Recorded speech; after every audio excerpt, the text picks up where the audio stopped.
I first invited an injured Brad West. Brad West had a tremendous knee injury that had seen him out of the ring for quite some time here in Explosive Pro Wrestling, and I invited him to join me at the commentary table.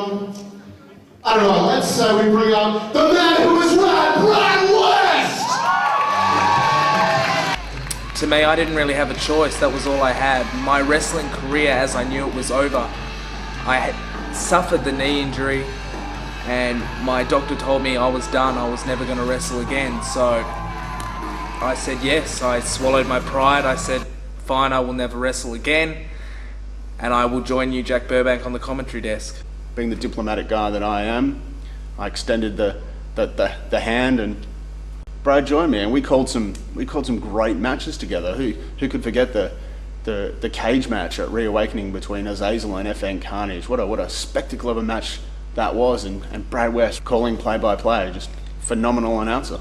There was tension between Jack Brubank and I, simply because when he came into EPW, I was one of the top guys. I was wrestling main events, I was the invitational champion, I was the tag team champion, but shortly after he came, I lost everything. I came in representing the board of directors, and Brad was still an active wrestler on the roster at the time, but when I invited Brad to come join me at the commentary table, I mean, we started to develop a synergy, and as we did, my level of respect for not just Brad West the wrestler, but Brad West the person grew. So coming to the commentary desk with Jack Brubank, it was a little strange. There was a little bit of animosity there, but as time went on, we got on all right. We called some matches together, and I think when you're calling matches together, you tend to grow more as friends because it's just you two there. You end up bonding almost out there in front of the people. There was one golden rule that as a commentator, as anyone who is a commentator has to adhere by. These are the rules that Explosive Pro Wrestling lay down to anyone considering a spot on the commentary table, and that is, you do not lay your hands on an EPW wrestler. You do not get involved physically in any EPW match. Brad knew that rule. It was spelt out to him in black and white when he took the position. There was a match involving James Street. Jimmy Payne got involved and injured James. Brad West left the commentary table and to tend to James Street. James, not knowing what was going on, sort of lashed out wildly in very chaotic circumstances. And then he turned around and he pushed me, just because I was a commentator.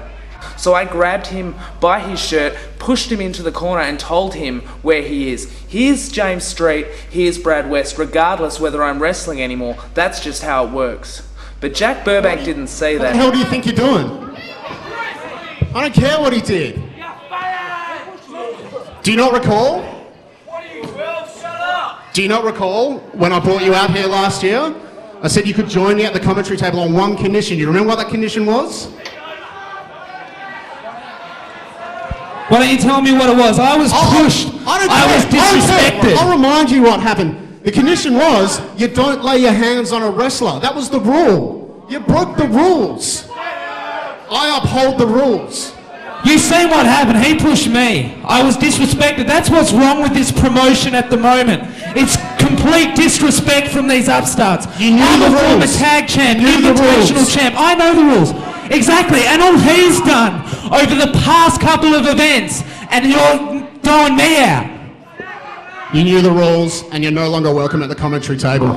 He said that because I got physically involved, that I could not be a commentator anymore. Jack Brubank wanted to take the only part of the wrestling business that I had left.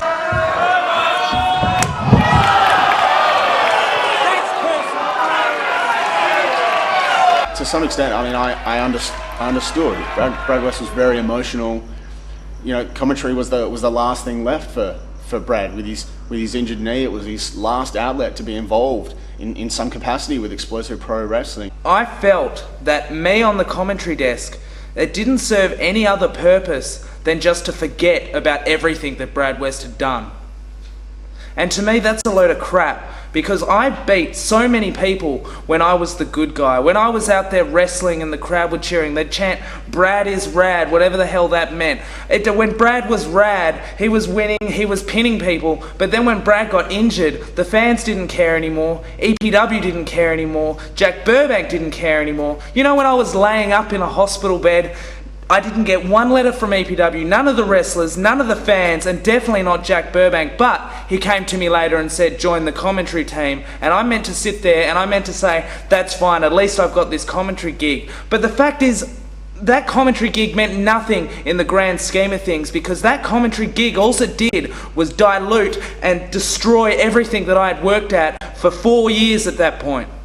This change of personality in Brad West was such a far cry of the Brad West that we all knew and loved as an invitational tournament winner, as a tag team champion, as one of the best technical wrestlers that EPW has ever produced, with these sort of bizarre appearances, making his way to the ring with bodyguards. No one was more surprised at Brad West's newfound personality than me. I mean, here we saw that this self-proclaimed all-star coming out and trying to cheat his way to cheap victories. People say I cheat. People say I take shortcuts. Those people are right. But I do what I do to get where I want to go. In many of Brad's matches that he had, I thought the only way to sort of knock some sense into Brad was to give him a taste of his own medicine, to do unto him what he was doing unto others. When I started to pick up victories, he would reverse decisions, he would stack the deck so I'd be wrestling guys that are 6'4" that are completely out of my weight class. The deck would be so stacked it's ridiculous what was going on in EPW. Sure, I may have been a little bit over the top in reversing a lot of the decisions in these victories of Brad's and allowing his opponents to come away with the victory. And we start this match over.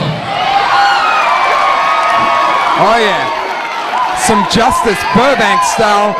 Jack Brubank, of course, on the EPW Board of Directors, orders the match continue. James Street! At no point in EPW's history would you ever flick through that history book and see Brad West defeated by James Street. Brad West defeated by Jose Del Santo, a rookie. I mean, come on, these things just don't happen. But yet, because I cheated to get the victory, Jack Brubank took it upon himself to restart the match and let them cheat to pin me. Brad West did not create cheating in professional wrestling. Cheating has been around professional wrestling since its inception.